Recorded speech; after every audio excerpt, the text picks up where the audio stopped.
This is A View from the Bunker. Now, here's Derek Gilbert. China wants to take over the world. That's this week on A View from the Bunker. Israel is ground zero in the long supernatural war in which we all play a part. And during the month of October, our special offer helps you to better understand that war and the land of Israel.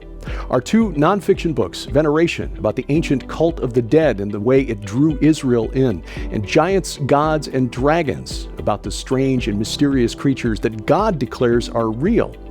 Plus the DVD of our tour of Israel from 2018 that takes you to these key battleground sites from Mount Hermon to the Mount of Olives, Mount Nebo to the Temple Mount, and then on to the mysterious island of Sardinia, where we explored the tombs of the giants, a 6,000-year-old stone ziggurat, and the Tophet, used by the ancient Phoenicians to sacrifice children to the dark god Molech. Bought separately, this package is worth $60, but during the month of October, we're making it available to you for just $35 plus shipping and handling. Our October special, available only at our online store. You'll find it at gilberthouse.org/store. And again, thank you for your prayers and your support. The economic power and military capabilities of China have been growing for the last 50 years, and we in the West have been complicit in helping China achieve its ultimate goal, which is, frankly, to take over the world. Joining us is a guest who wouldn't call himself a prophet, but in the biblical sense, he is at very least a seer. Many of his books are proving to come true, even as we watch history unfold around us. Books like Alliance of Evil, Progressive Evil, Give Me Liberty, Not Marxism, Future War, and many others. He's a prolific author, Defender Publishing, putting out most of his books, and we are honored to call him our friend. He's a Pentagon insider, still consults the Pentagon on a regular basis, and pray for him as he is literally in the belly of the beast. It's our honor to welcome to the program for the first time, Lieutenant Colonel Robert Maginnis. Bob, we're going to dive deep into your book, Kings of the East, here in just a moment, but we've talked previously about the situation in Ukraine and wanted to just have you address this for just a little bit. As we're recording this on the 23rd of September, just to timestamp this for viewers, this week we heard both from Vladimir Putin and his ally Dmitry Medvedev basically making no bones about the fact they're willing to use nuclear weapons if these breakaway regions of Ukraine are attacked, which as we're recording this, those regions are now holding a vote for whatever that's worth to determine whether or not they should join Russia proper. How serious can this conflict get between NATO and Russia? Well, the fact that we haven't resolved the conflict now into 7 months is really tragic. I don't think that it was necessary from the beginning. We should have taken more assertive measures back in January before Mr. Putin launched his operations on the 24th of February. However, we are where we are. I know in March, Mr. Putin threatened to use nuclear weapons. He's hinted at that before. But what precipitated the most recent declaration this week was that, of course, the Ukrainians with Western arms, mostly American arms, have been incredibly successful in the northeast Oblast, which is basically a province of Kharkiv, and they routed the Russians. Now, if you believe the Defense Secretary of Great Britain, so far the Russians have lost tens of thousands, his words, of soldiers, obviously many others wounded. And of course, when they abandoned the depot and so forth up in Kharkiv, they left a lot of equipment and munitions, which of course the Ukrainians fell upon. I think that Mr. Putin's objective hasn't really changed in that he really wants to establish or delineate an area that once belonged to Tsar Nicholas back in the late 19th century, and that is the southern portion, the eastern portion of Ukraine was part of the Russian Empire, and that's what Putin has been saying literally for all his presidency. And so the fact that they've been chased out of one province and now are beginning to receive a lot of impact from an aggressive Ukrainian offensive against them, there is growing reservations.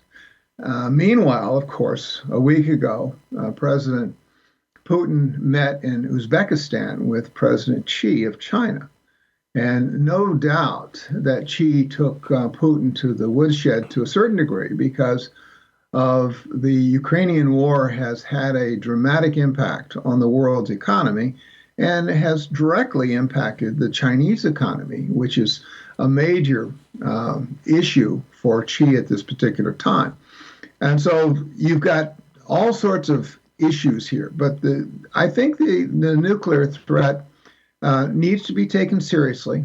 If you understand Russian nuclear doctrine, they say that they will not use nuclear weapons unless attacked, and then they go on to define other parameters. Now, the fact that they're holding referenda in a number of areas of eastern and southern Ukraine suggests, much like they annexed Crimea in 2014, that the annexation of those areas through referenda would allow Russia to declare them sovereign parts of the Russian Federation, and therefore, if attacked by Ukrainian forces, which they, of course, will call NATO forces, then that's a true threat against their sovereignty, and therefore Mr. Putin, under his own doctrine, would be justified to use nuclear weapons. Now, of course, the consequences of using even small 10-kiloton nuclear weapons in a tactical scenario would have ramifications not only upon the Ukrainians that would be at ground zero, but also upon the Russians who would suffer the radiation exposure that would likely drift into Mother Russia, and that would be very problematic for Putin. Meanwhile, of course, he's called up 300,000 of his troops, his reservists.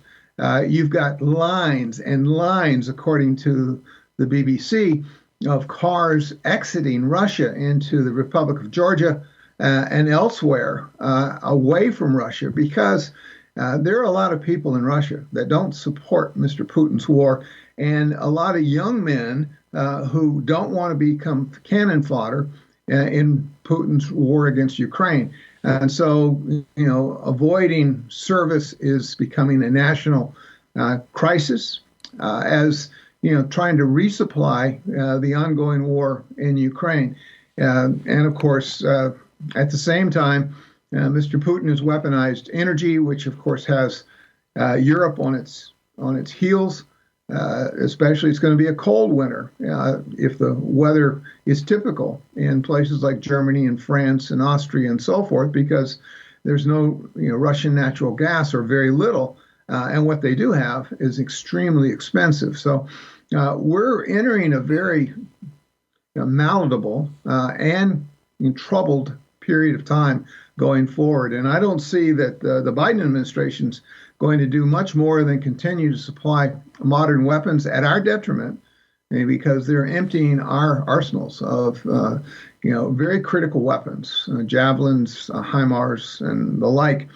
And they're also toying with the idea of equipping the Russians or the Ukrainians with modern fighter jets, F-15s, 16s, and then, of course, long-range missiles, which can be used in HIMARS that can reach into Russia 180 miles. So, if we move in that direction, I just think it's adding salt to the wounds of Russia and could very easily antagonize the Kremlin and promote something far worse than we currently have.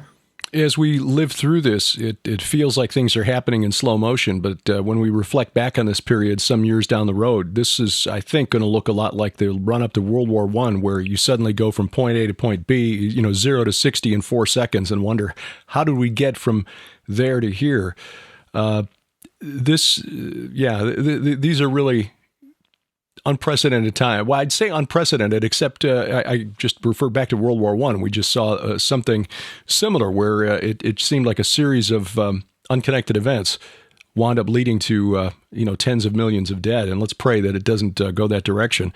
Your book, Kings of the East, you make the case that China is out to essentially rule the world. Is that a fair assessment, a summary, a one-line summary of your book? Yeah, I think it is, especially under President Xi, who in the middle of the 16th of October will, in all probability, at the 20th Communist Party Congress, be elected once again as the president and chairman for the People's Republic of China. That's unprecedented, except with the exception of Mao Zedong, who, of course, is their hero, and a man that himself was very brutal and bloody with, estimated 100 million people in China died at his command. And so Xi has ambitions based upon his statements that I record in Kings of the East, very ambitious. It's not just these ambitious regionally. Most of what we hear about is those little islands that have been militarized in the South China Sea. Of course, they've claimed the entire South China Sea as their sovereign territory, which includes, Vietnam, Indonesia, the Philippines, and the like. But of course, everyone's heard about the run-up and the disagreement about Taiwan. Historically, of course, Taiwan has been a province of China that dates back to the 19th century. It's been controlled by Japan at the end of the 19th century, early 20th century. And of course, in 1949, after the Chinese Civil War, Chiang Kai-shek took his army after being defeated by the communists and retreated to Taiwan, where they established a government, and they've been ever since. And so Chairman Xi has made it very clear. His legacy to the Chinese people will be the unification of Taiwan back under the umbrella of the government in Beijing. And that will either be done through diplomacy, coercion, or militarily.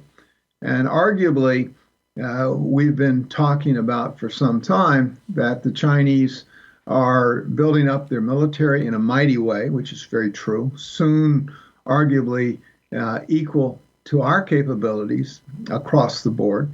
But, they're intimidating the neighborhood to the point that it will become questionable whether or not any of the allied nations will rush to the defense of the Taiwanese should the Chinese assault.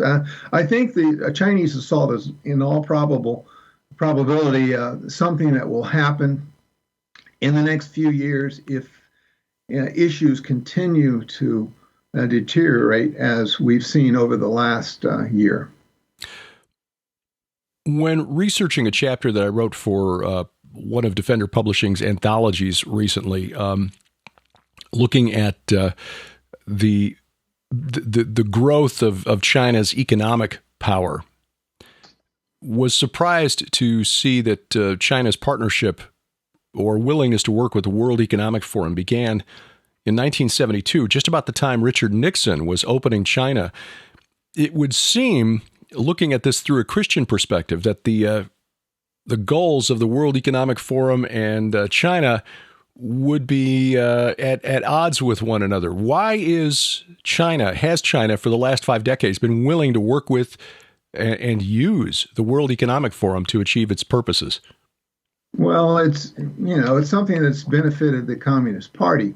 In China, you have a 95 million member Chinese Communist Party.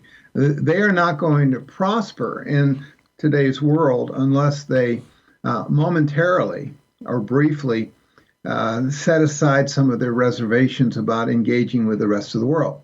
Now, the World Economic Forum, the son of the current director, interestingly, is an advisor that lives in Beijing, married to a Chinese woman, who, of course, is a communist herself. and they advised President Xi and his government on how to engage in the world. We get the EGS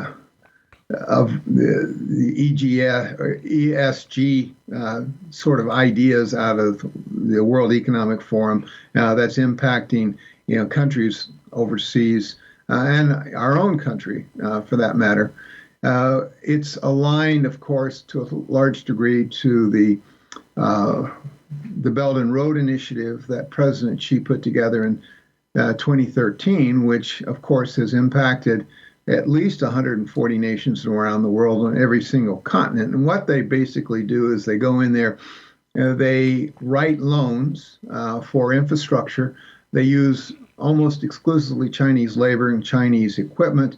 And then, of course, they've leveraged the geopolitical strength and the natural resources of those countries. So a lot of countries of the world are beginning to crumble to the likes of the communist regime in Beijing because they've overpromised, overcommitted, and as a result can't pay back those many loans. So you have a menagerie of things. Now, you mentioned early about Richard Nixon.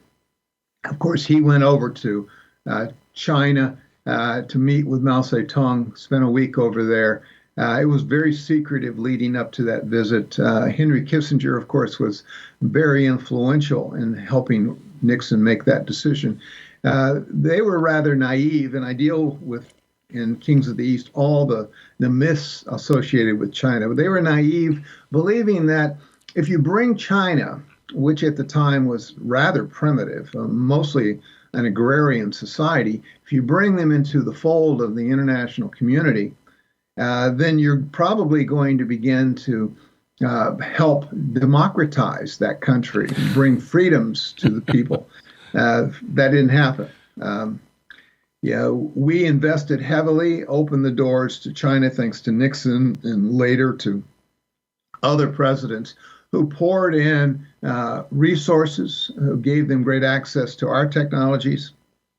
And in the 90s, they just exploded in economic activity, and of course, almost interestingly, ruined the Chinese Communist Party because so many of the senior officials became corrupted by the largesse of this great booming economy.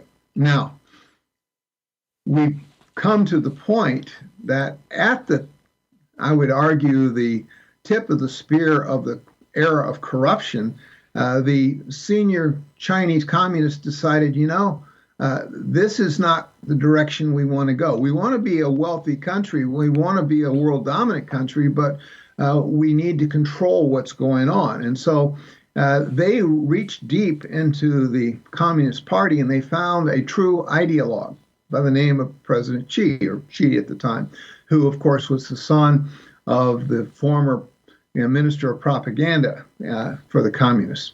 And Xi came in with the promise that, we're going to maintain our wealth, but at the same time, we're going to do away with the corruption. And so over 100,000 communists bit the dust, ended up in gulags and the like when Xi came into power. And he has made attacking corruption and favoring the promotion of Marxist-Leninism as his kind of, I suppose, his agenda among the Chinese people. It's interesting, when I was more briefly in communist or in China back in during the Cultural Revolution, I bought a little book called The Little Red Book. It's affectionately known, but it's really quotations from Chairman Mao Zedong.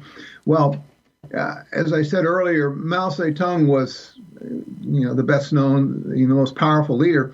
Well, President Xi is coming to that position as well.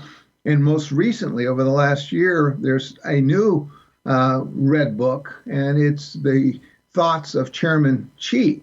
And so we're beginning to find a whole revolution. Well, one of the thoughts that is very prevalent in what President Xi has been saying is tapping into the nationalism and the history of the Chinese society, the Chinese culture, the Chinese people. And he declares the Middle Kingdom will rise again. So going to your original question, do they really want to be the world dominant? There's no question that he wants to be. Is he making inroads in that direction? I think economically, militarily, geopolitically, technologically, they are doing everything they can to win the world to their viewpoint. Going back to the beginning of what we were discussing, Derek, we talked about what's going on in Ukraine. Well, Putin is an authoritarian. Xi is a worse authoritarian, and they align themselves with other authoritarians from places like North Korea and Iran, all over Africa and elsewhere in the world.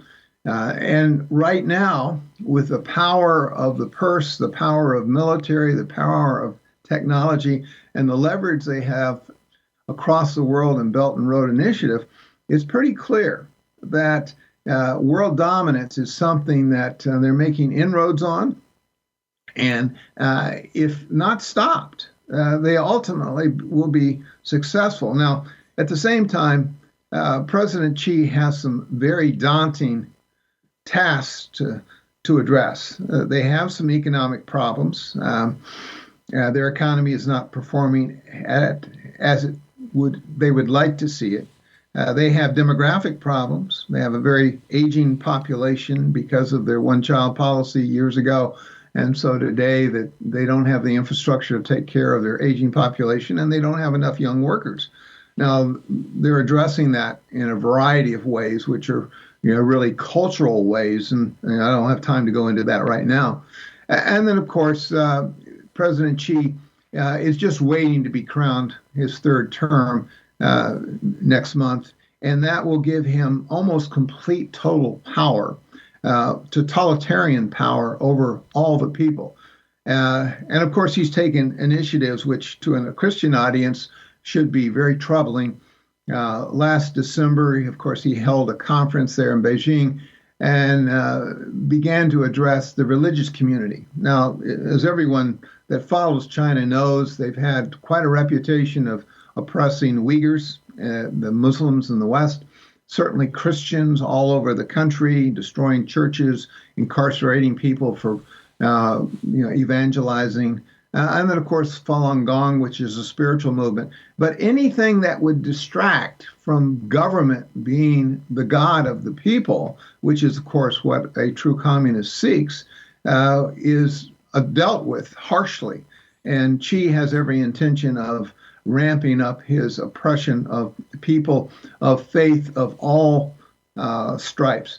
The control that he has is just, breathtaking when you consider what they've been doing on the COVID-19 issue, albeit that, it was probably engineered in a lab in Wuhan. I tend to believe that firmly. But what he's doing to wipe out any advance of COVID-19 within the population, of course, is, declaring that he's shutting down entire cities, Shanghai being one of the most notable, where people are trapped in their homes and in some cases starved to death because they aren't released or given food. So he is an oppressive, a very draconian leader who has every intention of world dominance. He's demonstrating that power within his own nation. And I'm afraid that as he expands the reach and the influence around the world, to include here in the United States, which is very prevalent, that dominance will become pretty self-evident, if it's not already evident in the eyes of most Americans today. There was a story recently about a church in China, a Christian church, that did not want to follow or become part of the officially sanctioned churches licensed by the Chinese Communist Party. And so a pastor led his congregation out of the country. They fled and got away to an island just off of Korea. But they found out that their family members who'd been left behind, relatives, were now being persecuted by the Chinese Communist Party. There's some indications, some suggestions that this persecution may be it may extend to other people who are outside China, people who run afoul of the Central Committee and President Xi. How is China exercising influence in, say, in the United States in particular, but around the world? How does China manage to control its expats that are living elsewhere? It's interesting. The expat population, which is significant, you have an entire country called Singapore, which are basically expats of China. You have large Chinese populations scattered across the globe. President Xi's made it very clear. If you're ethnically Chinese, you must bow to his mandates, no matter where you are, whatever country you happen to be. Now, how does he do that? Well, he does that through extradition laws with those countries. He leverages those countries through, like I indicated earlier, Belt and Road Initiative, which are loans. And he says, look, you owe us so much.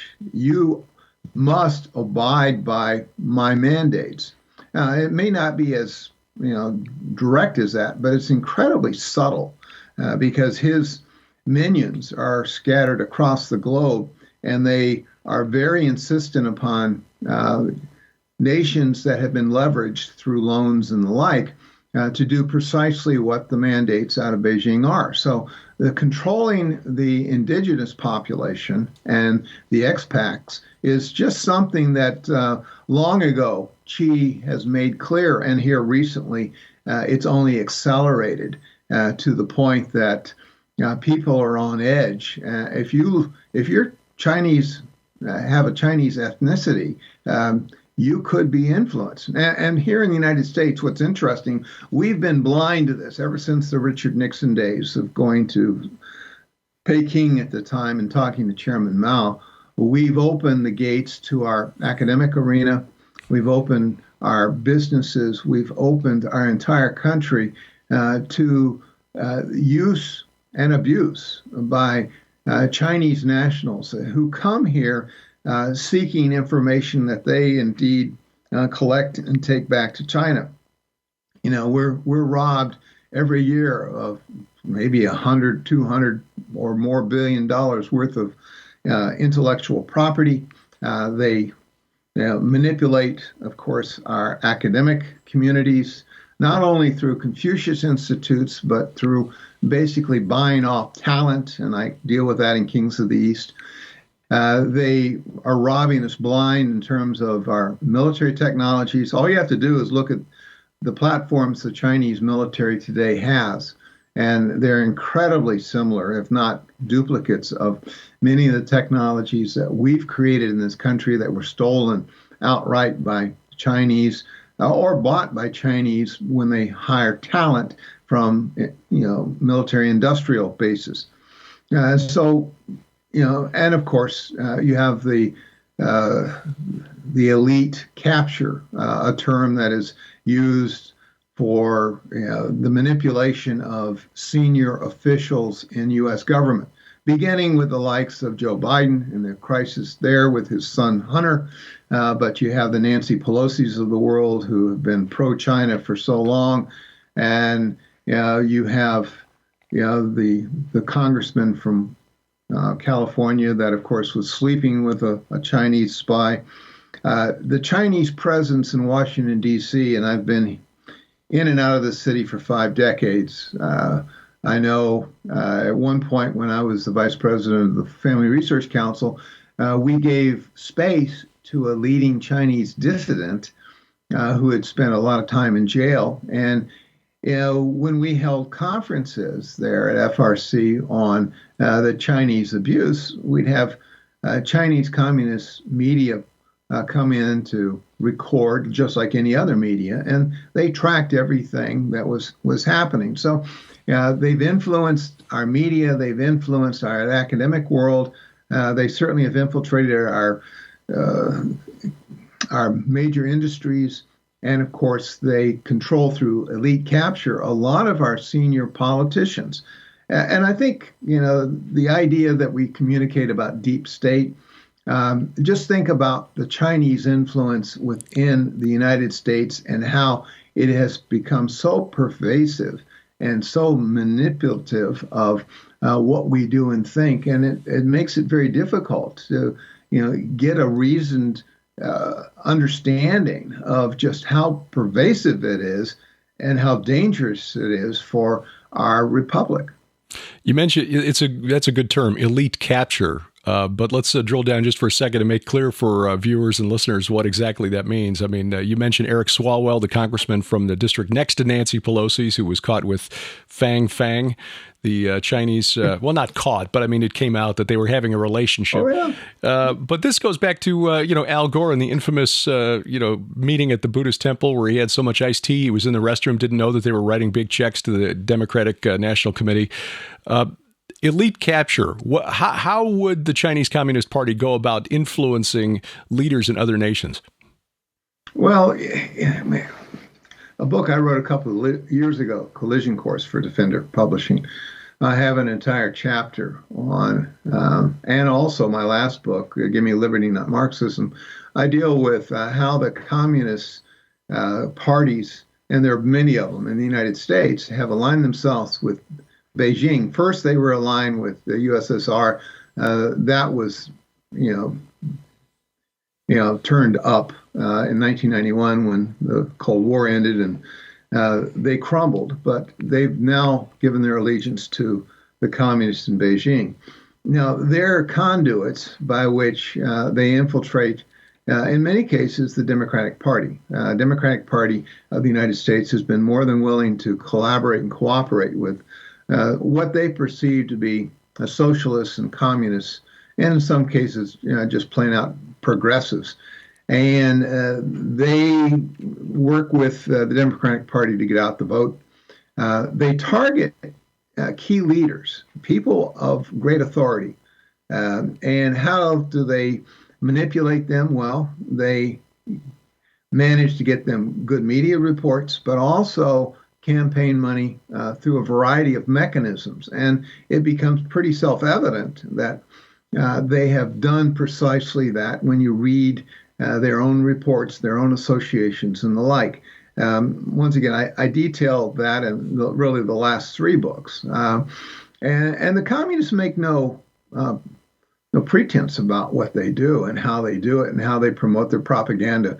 And I deal with that in Kings of the East as we talk about, advancing their ideology, not only in the United States through, the use of communist wealth and otherwise manipulation, but they do it across the world. They do it in Australia, clearly in the United Kingdom, and elsewhere. They buy their way in through a variety of mechanisms. And so you end up with politicians that are becoming or beholding to the Communist Party of China, maybe not directly, but indirectly. And they're used and abused and persuaded to do things that are to the liking. Now, of course, here in Washington, we have a lot of lobbyists that promote the Chinese Communist Party's interest. And of course, with lobbyists go all sorts of perks, and that is influential on the Hill. It's influential within some of the think tanks that are providing background papers for members of Congress to make tough decisions on policies. Whether it be telecommunications, and you think of Huawei, or it's with regard to some of our arms industry and how that's been compromised by Chinese communists and their espionage efforts, or economic investments and the like. You think of BlackRock. BlackRock, where does it get its money? It gets its money from our 401ks, our investment funds around. They control trillions of dollars. And where do they mostly invest? They invest a lot in China. And so, and then, of course, they're part of this whole ESG movement and the manipulation of the United States.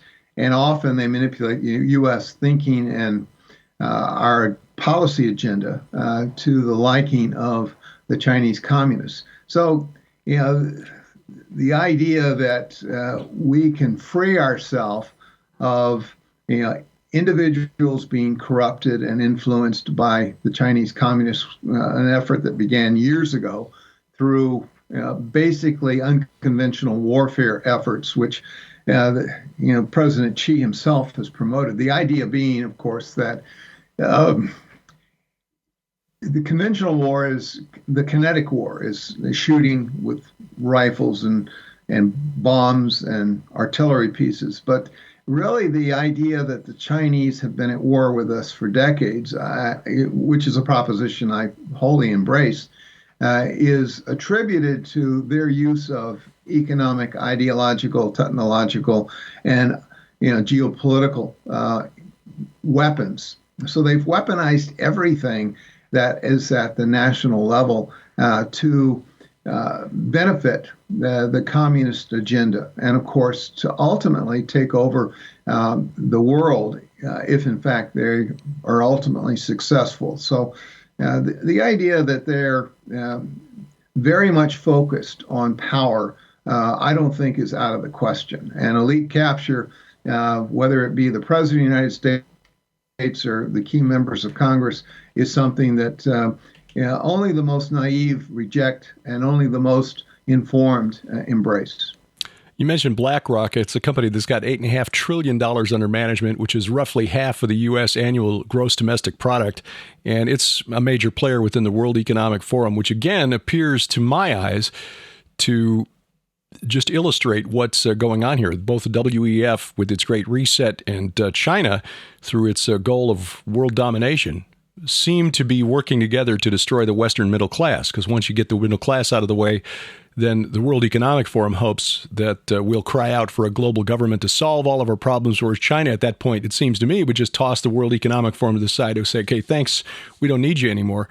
And the way this asymmetric warfare manifests itself in the story that came out in July, and I was surprised to see that CNN broke the story. The FBI stopped a plan to build a Chinese garden at the National Arboretum because the FBI realized that, hey, this is within line of sight of the Capitol, and the Chinese would have a perfect listening post to spy on the U.S. Congress. And so let's not do this. Oh, and by the way, they're also buying up real estate around many of our military bases out in rural America. All of this leading prophetically, and that's where I want to kind of focus the rest of the conversation here. How does China factor into end times prophecy? The title of your book is a reference to Revelation 16:12, the kings of the East who crossed the Euphrates. What role does China play in the end times? Well, I think a key role. And if you look at the Bible, you don't see China mentioned. Now, you can argue that some of the references that seem to be rather opaque really are of China. One of the comments you made was that they're buying up of real estate. Keep in mind the Chinese only have a quarter of the arable property land that we do. And they have a massive, population that is hungry. And so they're doing a host of things. But it seems to me that they certainly have the very long-term view as to how to acquire power. And they're buying up land, they're leveraging property, they're leveraging nations around the world. They're moving in a direction, arguably, that would create this one world government.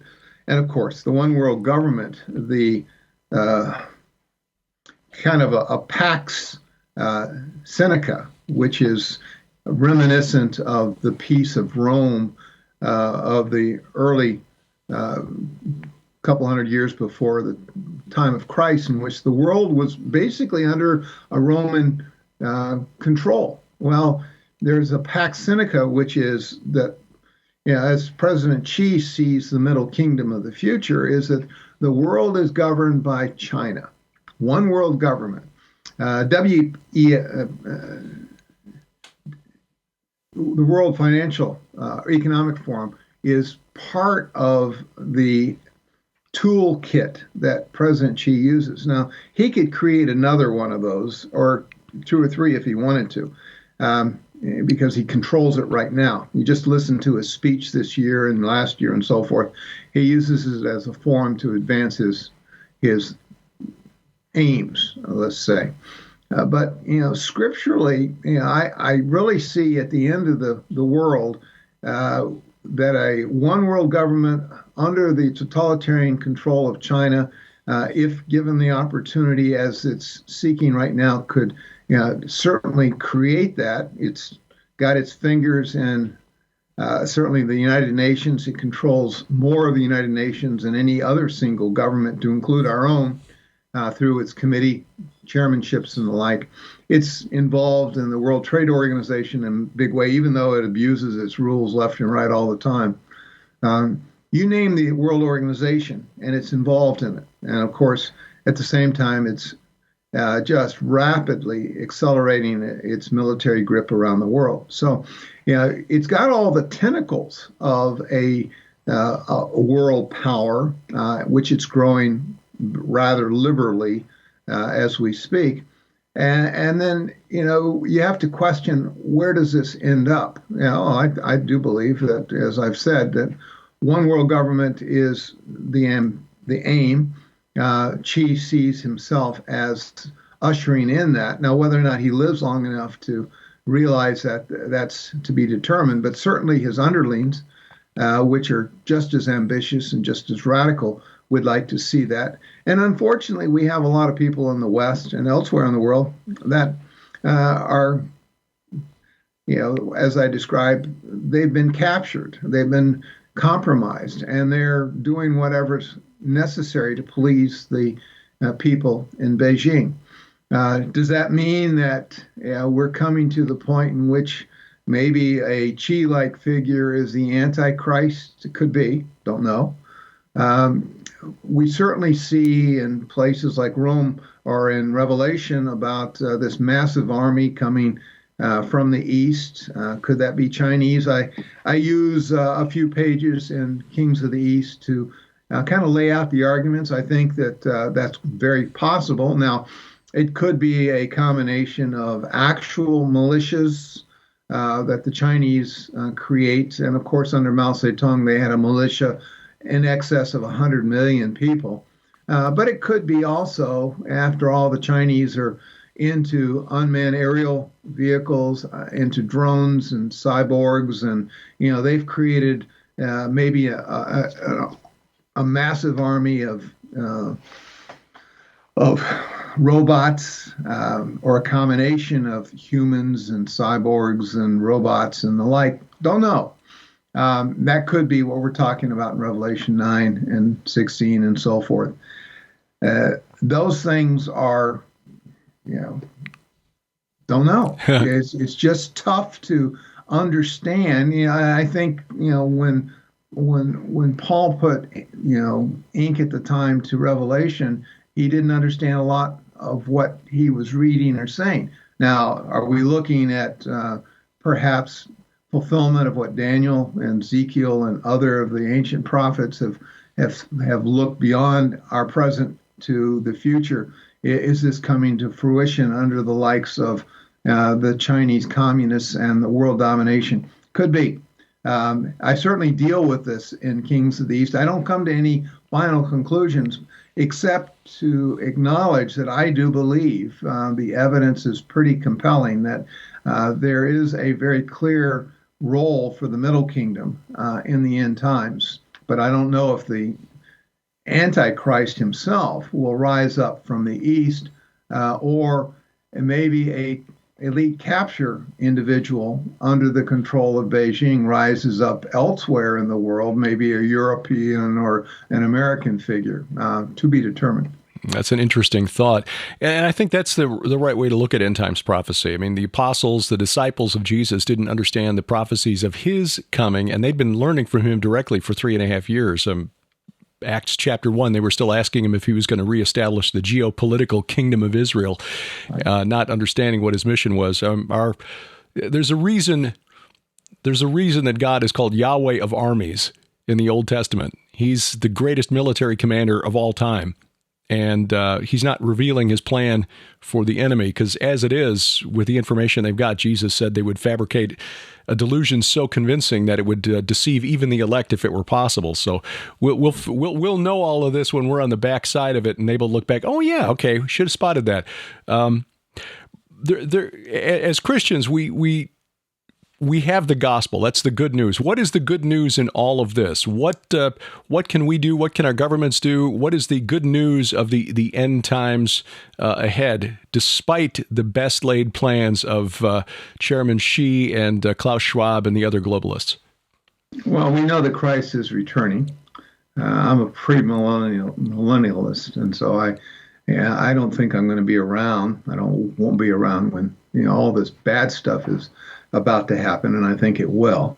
Certainly, as we have discussions about world governance, nuclear exchanges, mass starvation, manipulation of currencies, all the modern sophisticated use of robots and all these things. These are terrifying to even the modern person. And so I think as we transition, we need to keep looking up. We need to recognize who we are in Christ, recognize that ultimately He's in charge. He allows this stuff to go on. And there have been troubled times in the millennial of history that have evidenced some pretty dastardly things that have happened to believers. I don't dispute that, tough times are ahead. I suppose if you're today in a Christian church in the middle of Beijing, you probably feel, the worst of times are here. But it was true, hundreds of years ago in other settings. So I suspect we do face some tough times ahead. Whether or not we're going to be around to see this come to fruition, the Antichrist to rise, the rapture to take place, and then of course Christ's return. I don't know the timing. I just know that geopolitically today, and what I've put in Kings of the East is what I believe to be the present setting of what we face, which is very daunting. Rising China, a China that is terribly hegemonic, that wants to destroy America, that wants to be on top of the roost, wants to be the king of the world. And in fact, if given that opportunity, they will, and all of our lives would become incredibly miserable. Not something I wish for or pray for, but something that I don't completely rule out before the return of Christ. But as we know, He does return, and returns with Him true justice to this world. And our mission until then is to hold our ground and make disciples of all nations, pull the wounded behind our lines as we await the Messiah at the head of that heavenly host. The book is Kings of the East, China's Plan to Eliminate America and Impose a Communist World Order. The author, Lieutenant Colonel Robert Maginnis. Bob, it's been an honor having you here on the program. Really appreciate your insight. Book after book, you analyze with great wisdom what's happening in the world around us and here in our nation, and we truly appreciate you as a person and as a friend. Well, thank you very much, Derek. It's my pleasure, and look forward to future conversations. The show notes at VFTB.net or wherever you're watching or listening to this podcast, whether it's YouTube, youtube.com/GilbertHouse, or our mobile app, you'll find in the notes below a link where you can find Colonel Maginnis's book, Kings of the East, China's Plan to Eliminate America and Impose a Communist World Order. And we highly recommend this book, as we do his other writings. He is a watchman on the wall who has been, again, proven right again and again with his analysis of what's happening geopolitically, but also prophetically around the world. This has been a really interesting week as the Prime Minister of Israel, as we're recording this is being recorded on the 23rd of September. This week, Prime Minister Yair Lapid of Israel actually spoke to the United Nations and proposed a two-state solution to solve the ongoing violent conflict between Israel and the Palestinians. It's a bit surprising hearing an Israeli prime minister call for this, but there have been similar offers made in the past, trading land for peace, and that just doesn't work. And if you know anything at all about Islamic history, I refer you back to our recent interview with Raymond Ibrahim, our previous interviews with Raymond Ibrahim on his books Sword and Scimitar and Defenders of the West. Land for peace only works until the forces of Islam believe they've got the upper hand, and then forget it, all bets are off. So that just isn't going to work. But it's not a surprise that there is so much conflict over Israel generally, but Jerusalem specifically, and the Temple Mount, if you want to pinpoint it, because that is ultimately the prize in this supernatural war.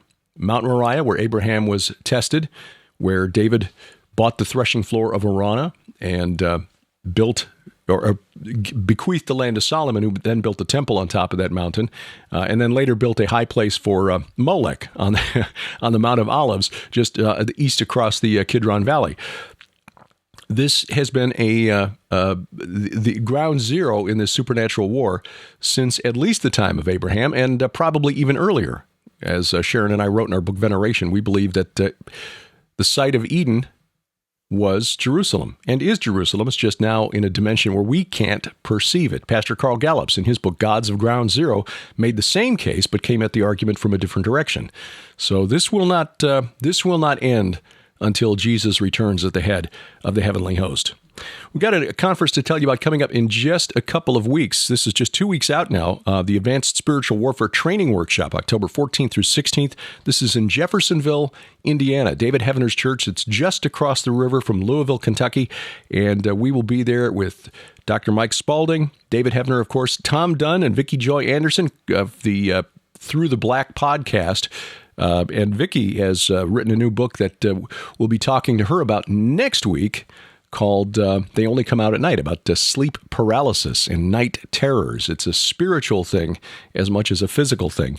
Sanda Allison and Tracy Tennant will also be speaking this weekend, or that weekend rather, coming up in just 2 weeks. Registration's still open, and you can save $20 on the registration by using the promo code Gilbert20, Gilbert20, when you check out at hearthewatchmen.com. That's hearthewatchmen.com. We'll be in Israel next spring, God willing, March 19th through 30th of 2023, Sharon and I, along with Messianic Rabbi Zev Porat. And this is a tour that is, well, it's unique through Israel. Aaron Lipkin is a fan of archaeology just as we are, and so he's willing to send his tour guides and his tourists to places that most other tours won't go, like Joshua's altar, Shiloh. We went and visited the fortress of Sisera. Sisera was the general for the Canaanite king Yavin, who got a tent peg through his head. We visited his headquarters, if you will, and found that archaeology is very similar. The architecture very similar to what's on the island of Sardinia, which makes sense. Sisera is very similar to the name of one of the regional capitals on the island of Sardinia. And the Shurden or Shardana were among the sea peoples who overwhelmed the Eastern Mediterranean around the end of the Bronze Age, around 1200 BC. So it's not surprising to find them in Canaan during the time of the Judges. So a fascinating tour. We will go to Gilgal Rephaim as well, and we hope we can actually climb up to the back of the Serpent Mound of Bashan, which is just a quarter of a mile away. It's 3/4 of a mile. It's 3 times longer and 5 times higher than the Great Serpent Mound in Ohio, and covered with megalithic tombs. So, yeah, we definitely want, and it's within plain sight of Mount Hermon. So, yeah, we definitely want to see that. But much, much more. The itinerary and a breakdown of costs is available at our website, gilberthouse.org/travel, gilberthouse.org/travel. You can link from there to the Lipkin Tours website, where you can reserve your spot on the tour. And we're told we've already got 1 full bus, trying to get a second full bus. And we pray we see you in the Holy Land. Appreciate you taking time out of your schedule to watch or listen to this podcast, whether it's at our main website, VFTB.net, our YouTube channel, youtube.com/GilbertHouse. If you're just looking for the audio version only, check out our podcast at Google, or rather Apple Podcast, the Gilbert House channel there, where we've got all of our programs, separate podcast feeds for Sci Friday, Unraveling Revelation, and our weekly Bible study, the Gilbert House Fellowship. But Apple Podcasts, Google Podcast, Amazon Music, iHeartRadio, Spotify, Spreaker, Stitcher, wherever fine podcasts are sold. And give us a like on our Facebook page. Our announcer, the inimitable DC Good, and A View from the Bunker is a production of Gilbert House Ministries, released under a Creative Commons Attribution, Non-Commercial, No Derivatives 4.0 international license. We wrestle not against flesh and blood. I'm Derek Gilbert, and this is A View from the Bunker.